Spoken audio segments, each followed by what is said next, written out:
Welcome back. Let's make a couple of chairs to go with the wrought iron table. There are the same supplies as with the table with two exceptions. The seats of your chairs, you're going to want to use preferably some white chipboard. If you don't have white, then you'll have to put a piece of white paper on top for your white grout. And so this is just something from a box that I found. So you're going to want to have that for the chairs. Then if you can find it, it's not a deal breaker, but if you can find a smaller gauge floral wire to go with the larger gauge floral wire, that's going to make it easier to do the back. Okay, there's some detail in the back that this will be a little bit easier to deal with, but you can do it with the larger gauge.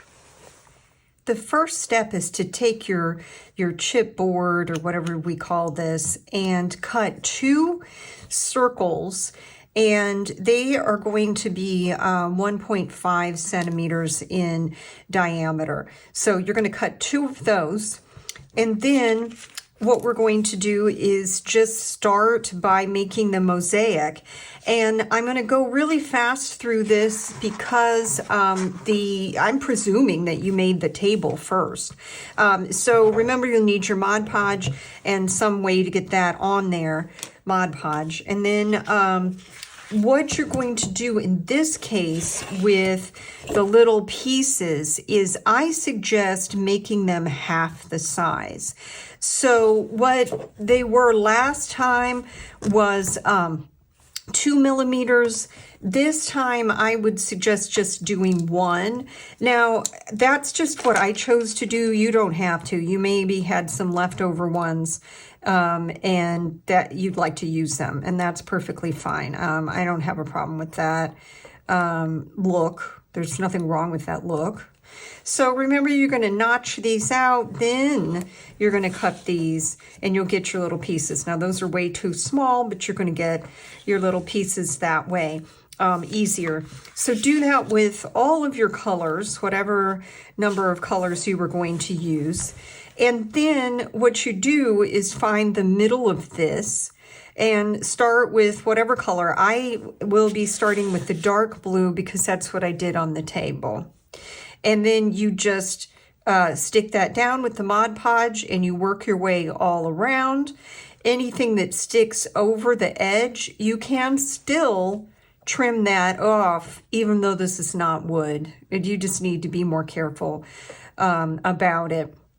So that's just kind of a review of what I talked about in the other video. So I'm going to go ahead and do this, and then we can go to the next step. Now it's time to start cutting pieces of wire. So you can start wherever you want, but your legs, you're going to use the larger gauge. You'll cut 4 of those at 2.5, and then the back is the larger gauge, and that is 4.5.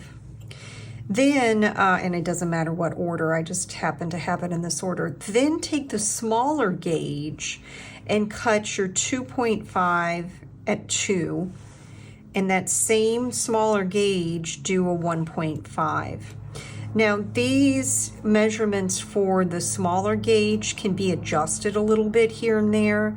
It's much easier to bend, and so I don't worry about that. When I say leg support, I'm talking about we're going to make a circle here and glue that to the bottom. It will help us to glue our legs on. The chair rim, and by the way, this leg support can be the smaller gauge. The chair rim is going to be the larger gauge, and you're going to use this to help you to make that circle. Okay, so let's go ahead and cut all of our pieces.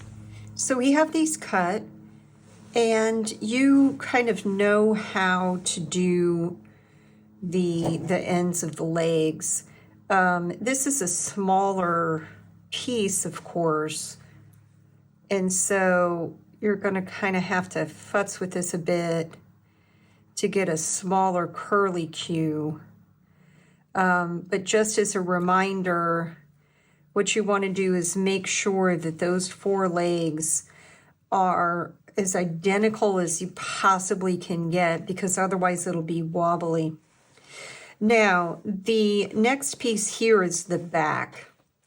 So to make your back, just kind of try to find the middle approximately, and depending on the size of your needle nose pliers, it kind of depends on how helpful this will be.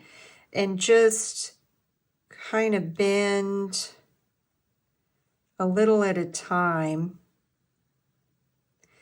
And what we're doing is just making a nice U shape. Let's see how well that worked. Not too bad. So it's going to come in just a little bit like this, kind of where it attaches. So maybe it's closer to a horseshoe. So it's going to come in ever so slightly. But somewhere around there is perfectly fine. You're just kind of eyeballing it. Now, as we go with these adjustments, you know, as we make the little decorative back part, adjustments might need to be made all the way across, and that's okay. So the next thing I'm going to do here is go ahead and begin with, this is the chair rim. So I need to get as close to a nice perfect circle as possible, but that will require some definite messing around here with this. Now I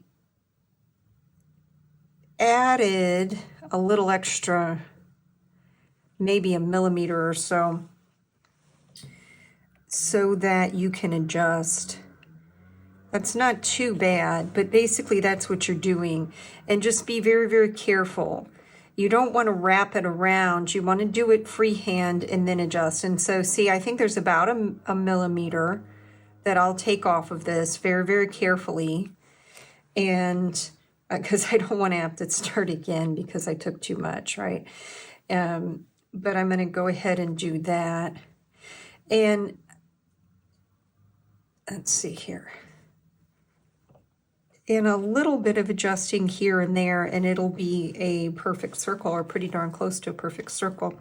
So you've got your legs, you've got that to work on, you've got your back. Okay, so the more complicated part is, oh, I forgot about this. You can do this next if you want to. And this is just a circle. This is the one that is 3 centimeters. And I could probably just use maybe even my paintbrush. No. This, it's not as important that you have a perfect circle, but it certainly would be nice. Do I have anything to help me make this more of a circle? It's not too bad. You don't want it too wonky, because then when you go to put your legs on, it'll make your life a little harder. So at any rate, if I close that up, then I can glue that on there, and that helps me to put my legs on eventually. So I can glue that on there when I'm ready. Let's go back to this that I was talking about. So you have 2 like sort of sprouts coming out. Now let me take a moment here. Let me pause, and I'm going to get my prototype to show you. So here's the prototype. So it's just a little, you're going to do a little loop on the end of these, and then make kind of a little sprout or a leaf that goes here at the top. And you're just going to basically work on it a little bit by little bit until you get it to where you like it to be. I don't have a pattern for this because I think you can eyeball this fairly well. I'll need to adjust here and there on that. But what you can do is, and if the length needs to be adjusted on the back or on these sprouts, that's fine. I've given you enough that, you know, a little millimeter here, a millimeter there actually won't matter, which usually at this scale it does, but I tried to give us some wiggle room because this takes a hot second to do, you know, to get just the way that you want. And what'll happen is this will be glued together here. Okay, so I'm just going to adjust that a little, and then this, because see, these really it's going to stick to my board. Let's see here if I've got some tweezers or something to help me. Of course not. All right, let's see how well this is going. I want to get those to be as close as possible to the same.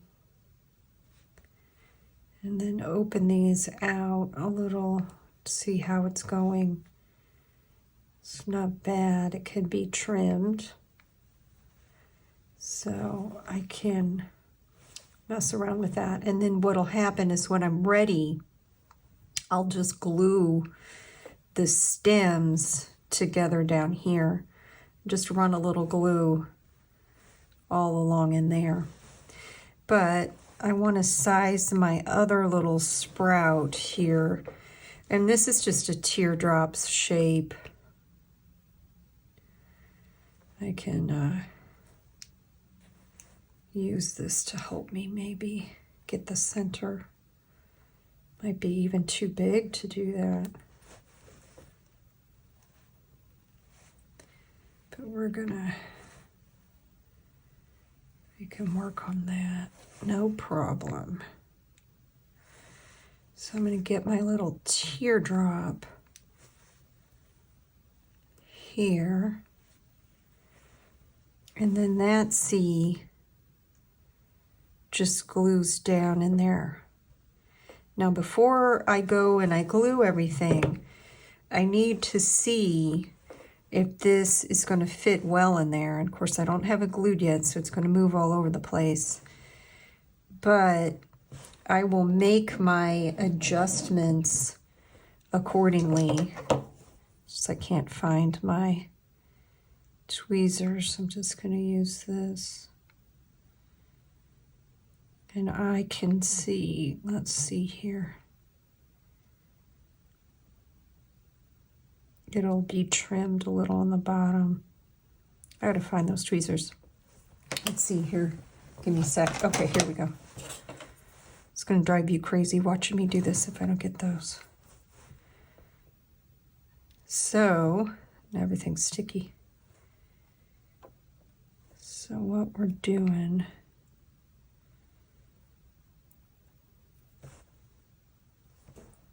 it's like so.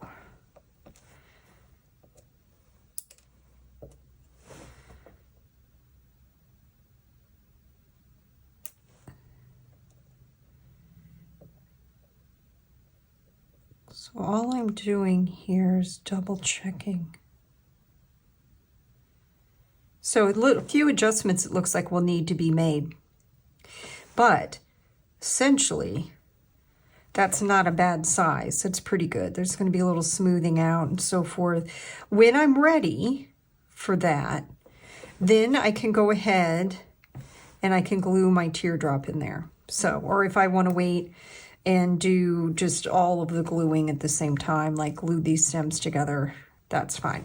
Okay, when you get those, then just glue it inside here and you're good to go. And see, the stems will be trimmed a little bit, or let's say yours is slightly larger, you need to open this up a bit and then just bend these in, you know, open it up and then bend these in again a little, no big deal.